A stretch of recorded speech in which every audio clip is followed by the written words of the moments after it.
Hi, welcome to my YouTube channel. My name is Abigail, and if this is your first time in this channel, don't forget to like this video, subscribe, hit the notification button in case of any more new videos, and share to your friends.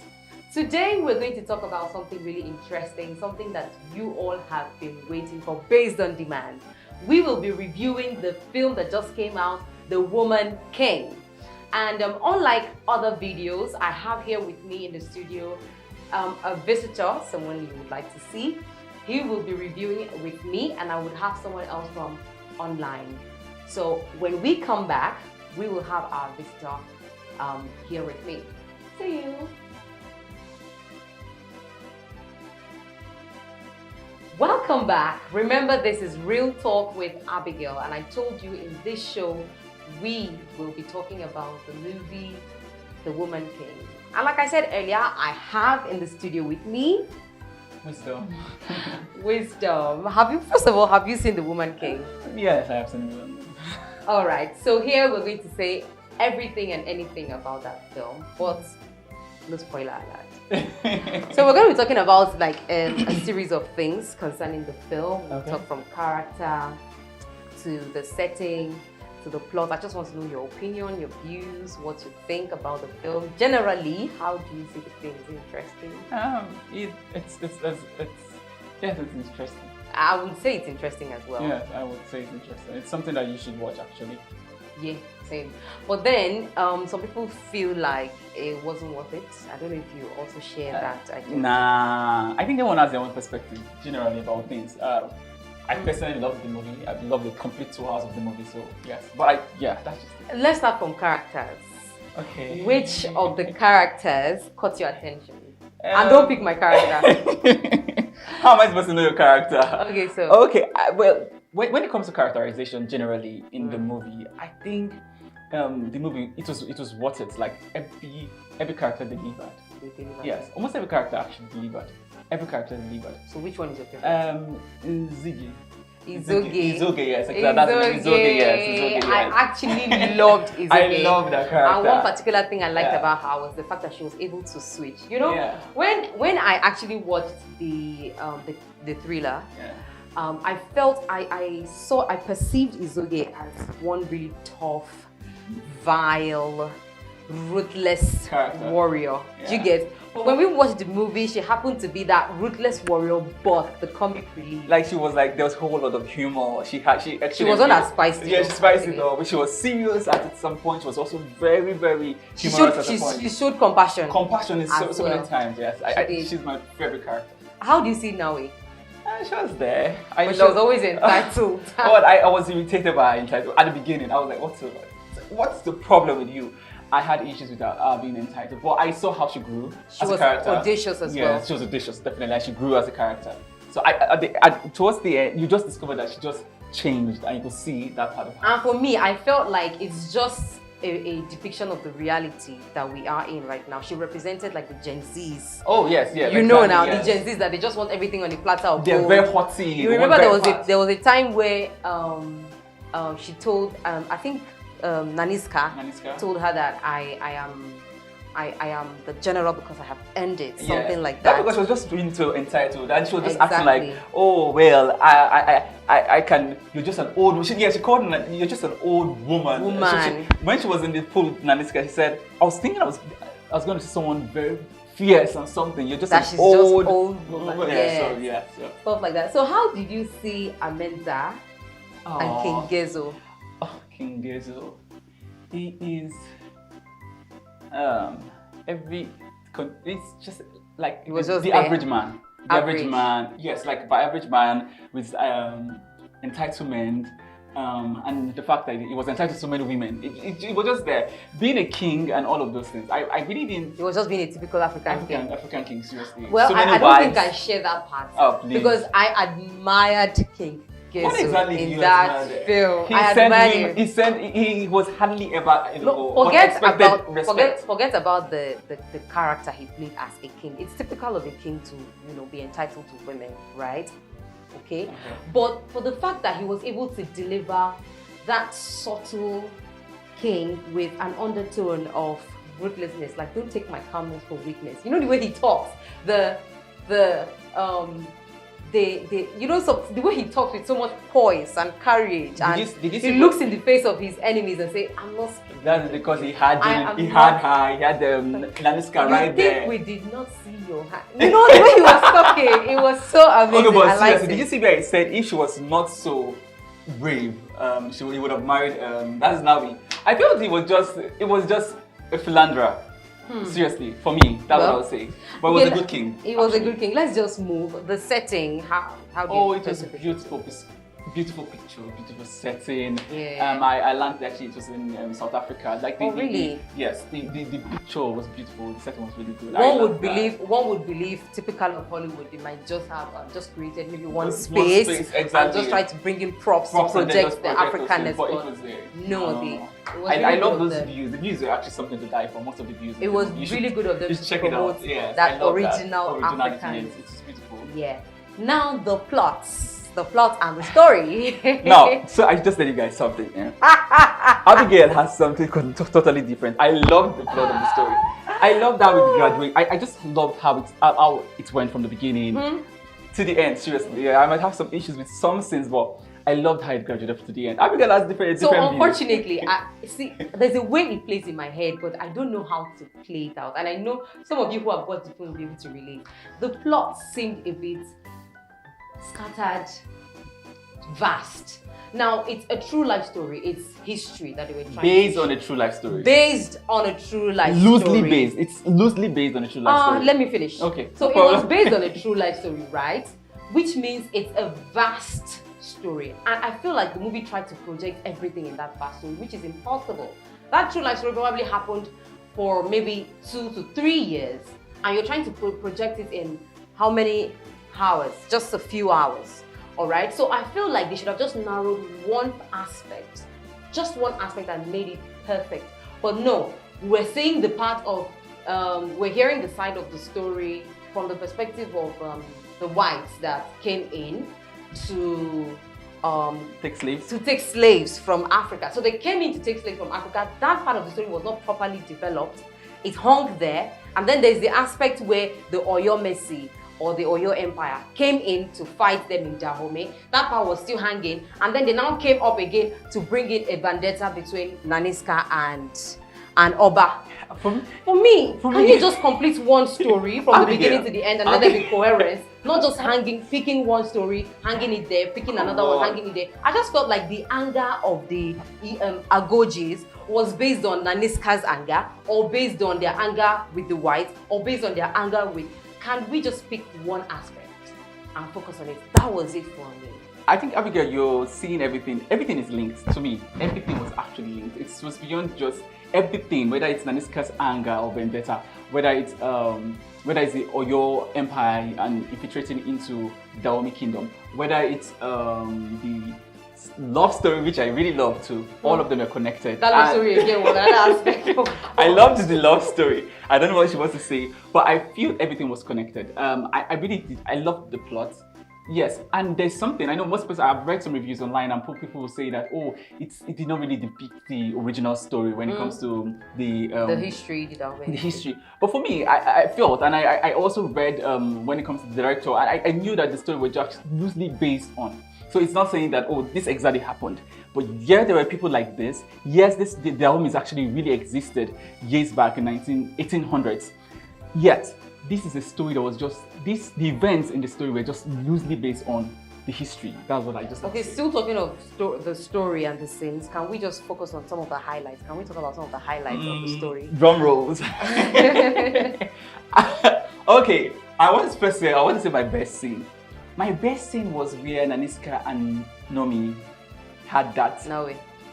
Okay, yeah. Nawi actually had that talk in the water. They actually always had a scene. They had a few scenes in the water together. But that scene where they discovered that they were kind of related in a way. No spoiler alert. That was my best scene. I love the rawness. I love the fact that Nomi, she didn't say anything. She was surprised. I love definitely, we all know that Viola Davis will always deliver. I love that scene. That was one of my best scenes. My best scenes. my best scenes were the scenes where Izoge appeared.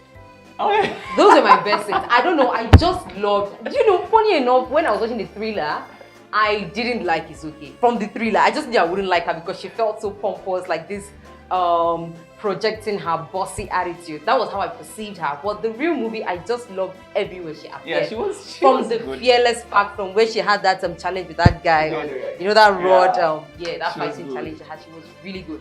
I could feel the anger from her side, and I also feel, talking about characters, I also feel Naniska did justice to projecting. Yeah, she did. When she projected the anger, she was angry throughout. Sure. It was like, I was like, wait, it looks like she lived. She's acting like she lived. It was almost like she had nothing to be happy about. She had nothing to be happy about. She was just angry all through. And I liked her expression. But you'd actually discover that when you go further, you would understand where the whole anger came from.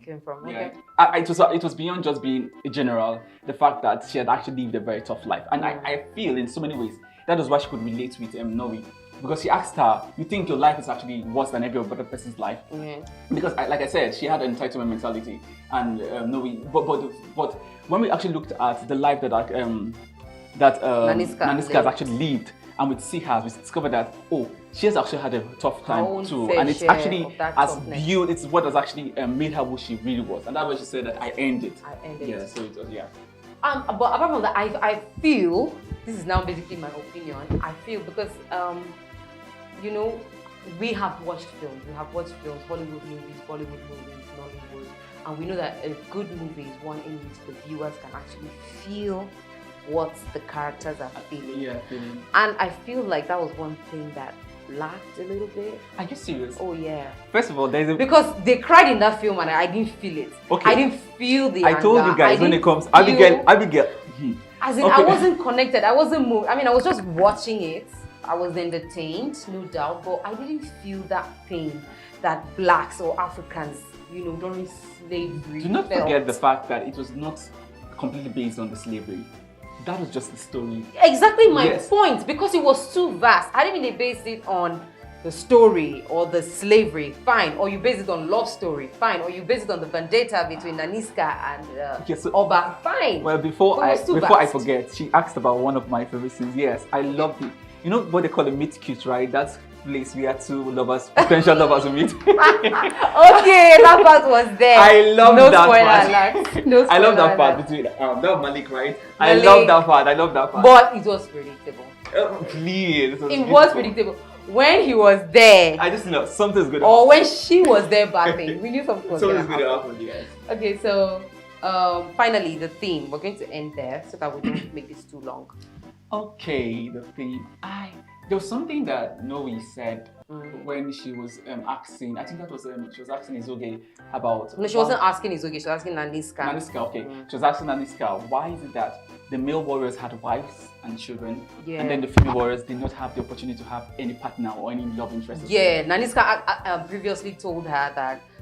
Was she flirting with the guys? And she was like, wasn't that allowed? She said, no, it's not allowed for the Agojis. And then she was like, but the male warriors have wives and children. Why not the Agojis? There's a theme which I think we all talk about, we all know. And I read a review where someone said that every woman, one way or the other, will relate to the story, because we do have how contemporary women right now are trying to balance career and family, and in a society that is actually mostly male dominated, and trying to be their authentic selves and be feminine and be tough, and even in the places where also they have to also lead. So it's I see that whole contemporary woman feminine issue in that movie. In the sense that women cannot have it all, or women don't seem to have it all. But also men can't have it all too. So this is not a man and woman fight. I'm not saying that, but when you say that. This movie was supposed, and I like the way they protected it in this light, because it was supposed to project women as powerful, authoritative. It's supposed to be like a matriarchal movie, a feminist movie, because it's showing the feminine power here as opposed to our normal life. But then the women were still not as privileged as their male counterparts, despite the fact that this movie is feminist. Before Abigail brings up an argument between male and female, I want to just say something I also noticed when it comes to the whole feminism thing. That's the part where women are their own enemies. And that is just it. Did you see the queen? And how she was always against Naniska? Like she was always... That was born out of jealousy. It wasn't born out of her being against a woman. And I think that's the issue. I've seen most men, especially some chauvinists, actually talk about the fact that women will always be against women. And that is what the society is in this generation. Okay. It's always like that. So I'm just trying to say that the movie was actually just like a mirror of the contemporary society. That's what I'm just trying to say. Okay, so that we don't stretch this for too long, we're now going to listen to our visitor from online. Let's hear what he has to say on the movie. Okay, The Woman King. In my opinion, I think The Woman King is the best movie. Of course, we've not gotten to the end of the year, but I think The Woman King is the movie that is the best movie you will see this year. I don't think there were any mistakes. I watched the movie very carefully, and I was expecting. I actually watched the movie as a critic, and to be honest, I don't think there were any loopholes. As my favorite character, the movie has a bit of, will I say, sentimental value, because I've been following the Samurai for a very long time now, and seeing her in the trailer actually got me excited, because she was one of the people that trained the actors in the movie. So without even mincing words, I think Essie was my favorite character. I know a lot of people will say Izoge, some people will say Nari, some people will actually even say Naniska, but for me it was Essie because of the fact that I knew her as a martial artist for a very long time, and seeing her train the actors was something good for me. Then again, I think I also like Obade because it's not easy to be a good villain, you understand? So I think Obade did it well for me. He was a good depiction of what a villain should be. And then I think the story, no. I think they did a good job with the story. The story was what I needed.